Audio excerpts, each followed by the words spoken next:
dia, meu nome é Gilberto Melo e esse é o nosso curso Estudos de Umbanda. Hoje eu tô aqui para falar um pouquinho sobre Quizila dos Orixás, tá? O que são Quizilas dos Orixás, né? Primeiramente, é um assunto que talvez não seja tão comum de ser falado dentro da Umbanda. É algo mais recorrente ao Candomblé.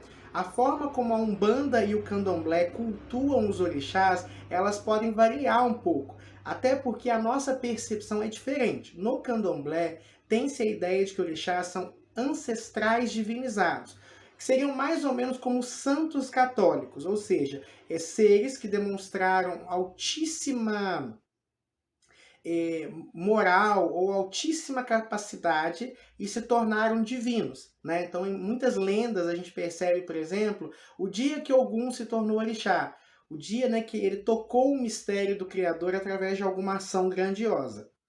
Na Umbanda, nós interpretamos os orixás como forças da natureza, como frequências, como vibrações, tá?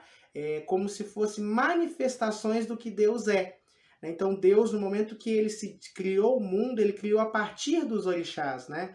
Ou seja, são manifestações dele, onde Deus seria a luz branca, por exemplo, e os orixás as cores do arco-íris, que é o desdobramento da luz branca. Então essa distinção ela é muito importante. Quizila é mais comum no candomblé, que seriam aquilo que o orixá não gosta. Por exemplo, quizila de Iansã, abóbora. Quizila de Xangô, a morte ou o cemitério. Quizila de Oxalá, o álcool. Né? Quizila de Exu, banana, e assim vai. De modo geral, essas associações. Nanã, metal, e entre outras coisas, tá? E geralmente o orixá tem mais de uma quizila, eu estou só exemplificando os mais comuns. Na Umbanda não se tem muito essa percepção, não. Então, por exemplo, não existe essa coisa de Xangô e Omolu não baterem, tá? São dois orixás que para nós são sagrados, tá? Então, como é que funciona isso, Gilberto? Quer dizer que na Umbanda a gente pode oferecer abóbora para Iansã? Não, a gente não vai oferecer abóbora para Iansã porque não é de bom tom com o aspecto tradição. Então, por uma questão de tradição, você não vai oferecer. Você não vai colocar uma faca no altar de Nanã, que a faca seria de Ogum, né? Então, assim, a gente não vai fazer por bom tom. Mas, por exemplo, você precisou cortar um objeto para Nanã. E aí você pode usar uma faca de metal, não tem problema. Nós não trabalhamos com essa questão. Gilberto, então de onde que vem essas ideias assim de que a Quizila? A Quizila nada mais é do que frequências que se atritam dentro daquele sistema. Nanã, da forma como ela é cultuada, né, no candomblé, cria uma Quizila com Ogum. E é muito comum e a gente vai perceber que não é de todo aleatório. Por exemplo, Nanã rege tudo aquilo que é velho. Ogum rege a juventude.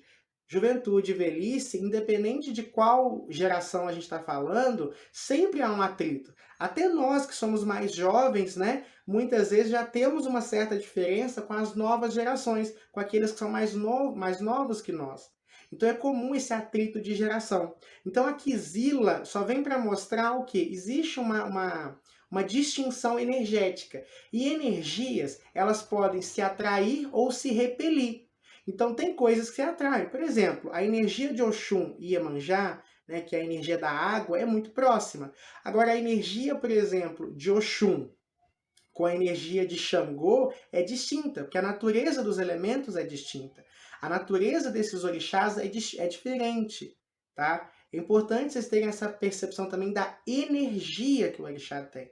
Então, apesar de não ser comum, não ser dogma da Umbanda o uso do termo Quizila, né, ou essa preocupação tão excessiva, é de bom tom que essas Quizilas, principalmente as mais comuns, sejam respeitadas, tá, por vocês. Por exemplo, mel e oxóssis, né? Essa é tão popular por causa dos adoçamentos que muitas pessoas fazem. Por exemplo, você não pode fazer um adoçamento para um filho de oxóssis com mel, né? Porque é quizila. Mas Gilberto, mas ele não nem acredita nisso, ele nem é da Umbanda. Mesmo assim, não é de bom tom. Agora, se ele for desenvolvido, é pior ainda. Se ele for desenvolvido no candomblé, com certeza. Por que, Gilberto, há essa diferença do não desenvolvido, o desenvolvido na Umbanda e o desenvolvido no Candomblé? Porque o sistema religioso que alguém está inserido interfere no padrão vibratório dele. Então, por exemplo, na Umbanda não se tem tanta preocupação de mel e oxóssis. No Candomblé, sim. Então, como ele está imerso muitas vezes na cultura do Candomblé, aquilo interfere no campo vibratório dele. E aí, a gente, para evitar isso, filho de oxóssis não se oferece com mel, tá? Isso é só uma informação, assim, básica, mas eu acho importante para a gente finalizar esse estudo que a gente está fazendo dos orixás, tá bom? Então, o Kizila é isso, são coisas que têm energias diferentes. Mas aí eu vou abrir um outro parêntese aqui. Existem as associações, né? Que seriam aqueles elementos que têm a mesma frequência, e aí você pode colocar perto. Por exemplo, o quartzo rosa para Oxum, as flores para Oxum, né? Então, por exemplo, o quartzo transparente para Oxalá, cores brancas para Oxalá. Sabe aquelas coisas que a gente fala? Olha, isso é de Oxum. Essa erva é de Oxum, esse perfume é de Oxum, essa bebida é de Oxóssis. Sabe essas associações que a gente faz? Essas associações elas acontecem porque o padrão vibratório do orixá é parecido com o padrão vibratório daquele elemento. E é por isso que a gente coloca. Por exemplo, Oxum. Oxum vibra no amor, no bem-estar, na autorrealização, no prazer. O quartzo rosa possui uma vibração que também atua nesses campos. Então, automaticamente, né, a gente pode colocar próximo, porque vai associar com o orixá. Então, existe a Kizila, que é aquilo que a gente não coloca, porque é distoante do orixá, mas existe aquilo que é próximo do orixá. E aí vai ser cor, cristal, bebida, erva, fruta, oferenda. Né? Geralmente, quando a gente fala uma oferenda para um dado orixá, uma oferenda, né, o que é? Um conjunto de elementos que tem aquela energia. E é só por isso que aquela energia atinge o orixá. Porque o padrão vibratório é do orixá, entendeu? Quando você coloca um elemento, você vai fazer uma oferenda para um orixá e coloca outros elementos, a energia não chega até o orixá, porque não há conexão energética. Consegue entender? É como se você escrevesse uma carta e não colocasse o endereço certo. Nunca vai chegar lá.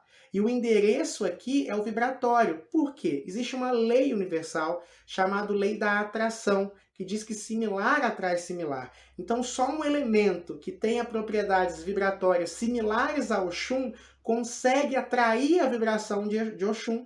Só um elemento que tenha propriedades de Xangô consegue atrair Xangô. E é isso que você faz, entendeu? Você toca a egrégora. Mas eu vou falar sobre isso em aulas mais avançadas para frente, tá? Por hora eu só quero explicar o que são quizilas e aproveitar o gancho para falar o que são associações e como essas associações acontecem, beleza? Por hoje é só, espero que vocês tenham gostado dessa aula. Muita luz, muita paz, muito equilíbrio e eu vejo vocês na próxima aula. Tchau, tchau!